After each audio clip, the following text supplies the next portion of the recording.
Hello, welcome back again. Here's our second lesson video on the new series I'm doing. Last time we talked about some chicken picking licks. If you didn't see that video, then check that out. But this time we're going to talk about slide guitar. And I know that a lot of people, myself included, I love the way slide guitar sounds. I love just the whole style, the feel. You can do different things with slide. But just like with the chicken picking stuff, for a long time for me, I just, the slide stuff was a little bit intimidating. I'd listen to guys like Derek Trucks, or I'd listen to Dwayne Allman, or anybody, the old blues guys, and it just, it seems like a totally different thing at first. And I thought for the longest time that I had to learn, to play in open tuning, and totally, change the way I thought about the fretboard and all those things to play slide. And eventually, I realized that is not necessarily true. There's amazing guys like Warren Haynes, for example, who play mostly in standard tuning and are great players and get some of the really authentic sounds and the stylistic things that some of the guys in open tunings are getting. Now, again, just like I said with the chicken picking video, disclaimer here, this is not the video for you if you want to be, Derek Trucks clone or Sonny Landreth or those guys. This is for dudes who they play blues, they play rock, they play with their fingers in standard tuning most of the time, and they just want to start incorporating some slide stuff. Here's a good place to get your feet wet. Here's a good place to jump in, and that's what we're going to go from that. Some things that I found when I was getting into really playing slide more that made it possible for me, things I wish someone would have showed me sort of right away, and I wouldn't have wasted so much time on some of the things that I was trying to do. So today's lesson, it's totally about slide and standard tuning and some cool licks. When we did the chicken picking video, I did one lick and sort of broke it down. But with slide, the way I do it, we're gonna do it a little differently. It is gonna be licks you can play, but instead of one long lick, it's a couple little techniques that I use, or little phrases I use that I find I can easily string together into slide solos or fills or whatever I want to do. So first thing, when I first started playing slide, I would just try to play basically all the scales and patterns I knew with my fingers. I was just trying to play them with the slide, and that's okay for single lines or simple solos, but it only gets you so far. And I realized I had to stop thinking in pentatonic scales quite so much and start thinking a little more in chord shapes and triads and those kind of things. That made my slides start to sound much more like open tuning stuff that I heard on records even when I was playing in standard tuning. By the way, if you don't know about what a triad is, it's just the simplest way to play a chord, 3 notes. A video is coming out very soon about triads and some hacks to learn some triads and to get those going in your playing if you don't use them. So be on the lookout for that. But anyways, back to slide. So what we're going to talk about today mostly focuses around one triad, and it's the fact that when you play a normal bar chord, I'm going to take the slide off for a moment. When you play a normal bar chord, you're going to play, like if you played a D right here,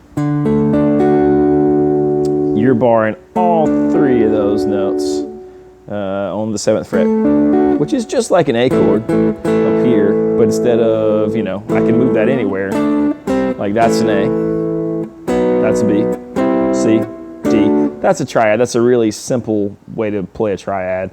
If you know what a triad is and you know that it's just the 1, 3, 5 from a scale, then it's the 5, the 1, and the 3 in this particular shape. So there's your root note. So like when I play a D chord, that's a D, that's an A, that's my F sharp. If I was going to do it in G, it would be way down here in the 12th fret.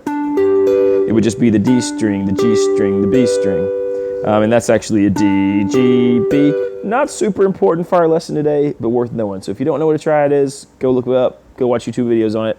Be on the lookout for my new video that's coming out on it, probably in the next, maybe next week probably. But anyways, so back to slide.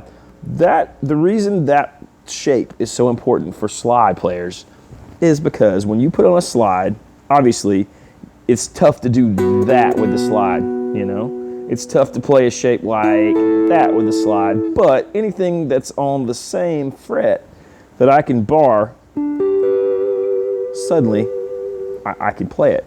So let's talk about the key of G. Let's do it out of a G chord because that's easy today, and we can use the 12th fret.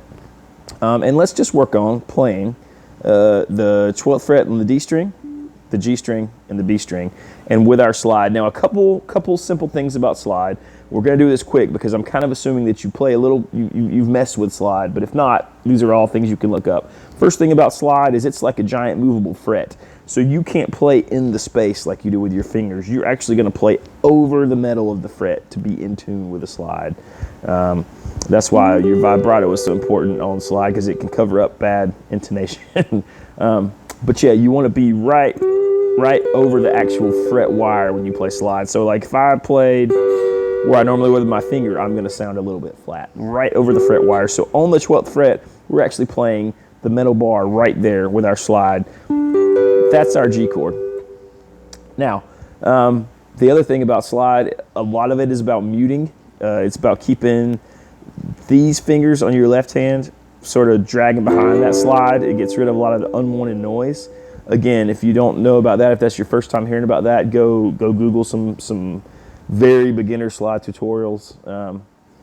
But it is a lot about muting, and it's a lot about muting with your right hand. In fact, that's why you see a lot of slide players play with their fingers so they can mute with their right hand too and their left hand. I still tend to play with a pick most of the time, but I guess I'm the odd man out on that. But either way works as long as you're just aware of muting and getting rid of some of the unwanted noise. Anyways, carrying on from our triad there with our slide, there's a couple moves that we can do that I find that if I use these, especially if I am aware of the chords in a song, I can do a ton of things. It makes it sound like I know what I'm doing, even when I don't so much.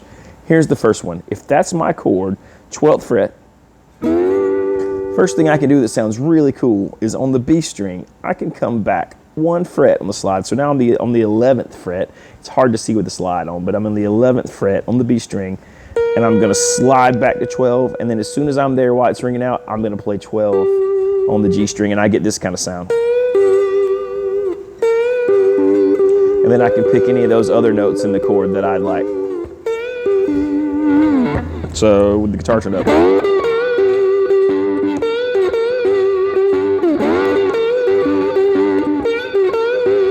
So right away I'm getting a pretty cool sound right there.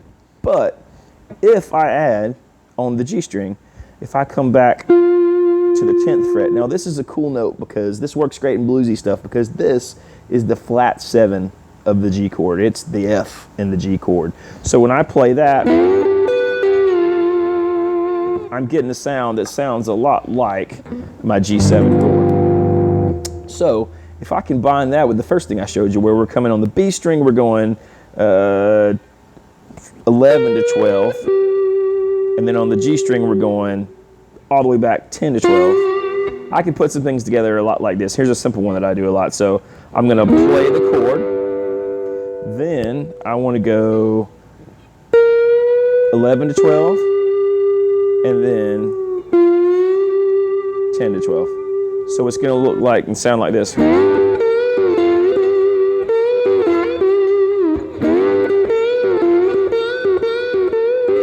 And you can repeat that and put it together however you want.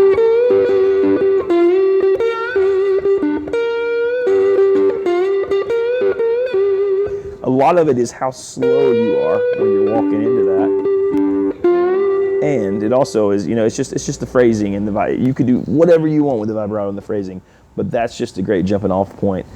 Those two little things that we're adding to that triad. So that's number one. Number two, we're going to go the other direction. We're going to go above the triad, and we're going to come up to the 15th fret on these two strings. Now, if I was playing a G chord, like a lot of us do right there, and I thought about that up here in the 12th fret, I could maybe play a shape that looks something like this with those two notes on the 15.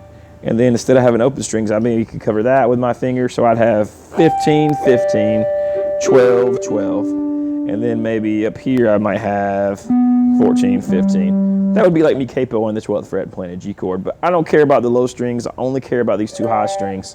I can take my slide, because again, they're in a straight line, and I can come down there. So I was just playing on the 15 with my slide, the B string and the E string, going back and forth. And I came right back into that first lick. I played the 11 into 12, and then the 10 into 12. And then I could play the chord, I could do whatever I wanted to do. That's a great addition to that. So, so far we got this little move, and then, now, that's sort of like a subset of this move.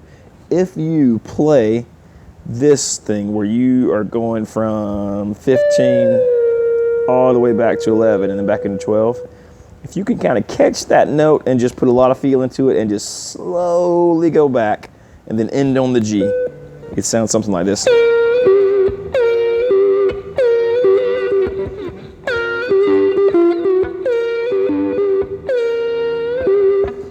I think that sounds so cool. So all I'm doing, 15 on the B string to 11 on the B string, and I'm actually behind the fret. I'm flat on purpose a little bit, and then I'm just dragging it back into tune on the 12th fret, and then playing the G on the 12th fret. That's a really cool, pretty authentic sounding slide lick. Another thing that, and I actually got this from, this is a thing that I see Warren Haynes do sometimes. If you will start there, and instead of doing this, if you will walk back chromatically.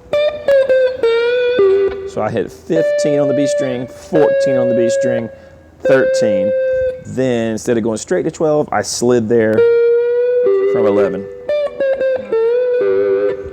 So there are two, well, really it's more than two moves. So basically it boils down into two moves that you could combine and make really authentic sort of slide parts. Here's an example of that.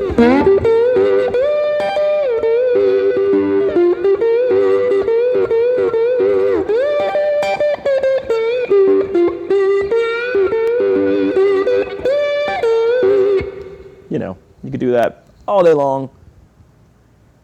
It'll get you by in a pinch, and it's a great way to start, a great jumping off point for slide licks. Now, one more that I like, and this was something that I heard a lot in Derek Truck stuff, and I just for a while I couldn't figure out exactly how he was doing it. Turns out it was ridiculously simple. And that is, so here we're here, and I am gonna think in a pentatonic scale for this. I'm gonna think, you know, that little part of the like a G major pentatonic scale, but I'm gonna think from the B on the 12th fret. And if I was playing here, you hear that bend a lot when people play it. And if you are really crafty, you can bend. And you're actually bending a step and a half. So past that note to the F there, again, just like this, that's the flat 7. So if we slide up to that flat 7, especially if I do it in steps like that, if I go 15 to 17 and then hit the 18, and then pair that with another super authentic sound, just sliding from the B and ending up all the way on the F. And I'm not resolving to G, I'm going back down. So here, maybe something like.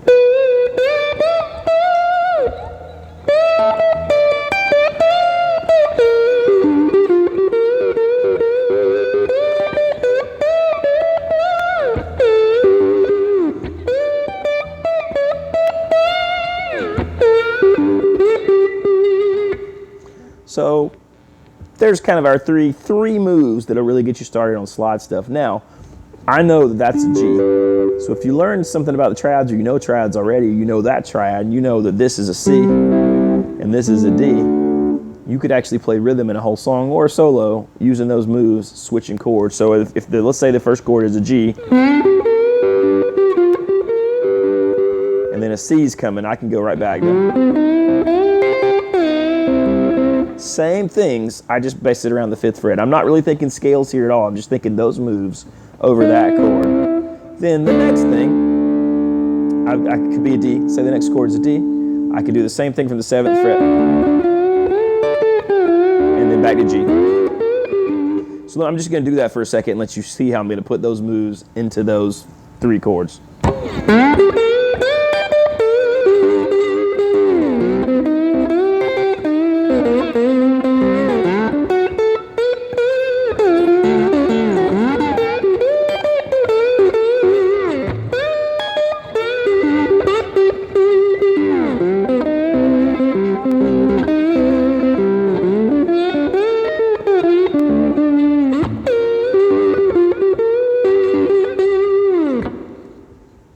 So there you go. And then in G as well, a little bonus here, there's all kinds of little open string pull-off things.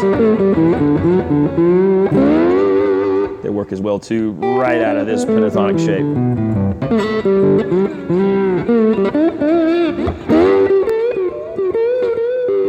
So if I was soloing over G, C, D, I could change those shapes, or I could really just stay around the G and make those moves. It's gonna sound good the whole time through, but it sounds even better if you change with the chords. I'm gonna play you a piece of that with a backing track, just so you hear what it sounds like. My backing track is just a looper, a jam band looper. I'm just playing G for 2 measures, C for 2 measures, D for 2 measures. Here we go.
So, again, this great place to get your feet wet in slide guitar.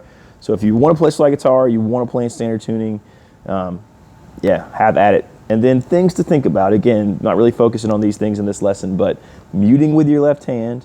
Maybe I'll do another video about some of those things. And just having a good touch where you don't have to kill the strings with the slide, just enough contact to get it smooth.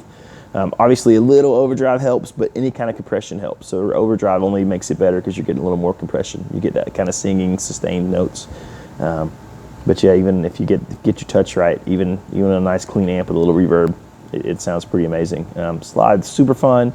I, by the way, am using a rock slide glass medium. It's my favorite one I've found. It just fits well. It's beveled or like fitted on the inside, so I don't have to worry about my hand. It's got this cool little cutout. I also really like Rocky Mountain guitar slides. They make awesome stuff. There's a ton of cool companies out there. I like glass. Anything will do. You just got to find what works for you. But anyways, I hope these licks helped. I hope that gets some of you guys trying out some slide things, and maybe gives you a good starting point, gives you a good place to jump off from. If you like this lesson, there are plenty more coming. Please like the video, subscribe to the channel, hit the little bell so you'll see notifications. I want to do lots more content like this, and all those things help me do that. Also, leave a comment if you like the video. Comments are amazing. It helps me know that I'm doing the right things. Let me know if there are more topics you'd like to see, or if there's anything really that you'd like to share or like to see in the future from the channel. Have a great day. Have a happy 4th of July, and I'll see you next time. Thanks again.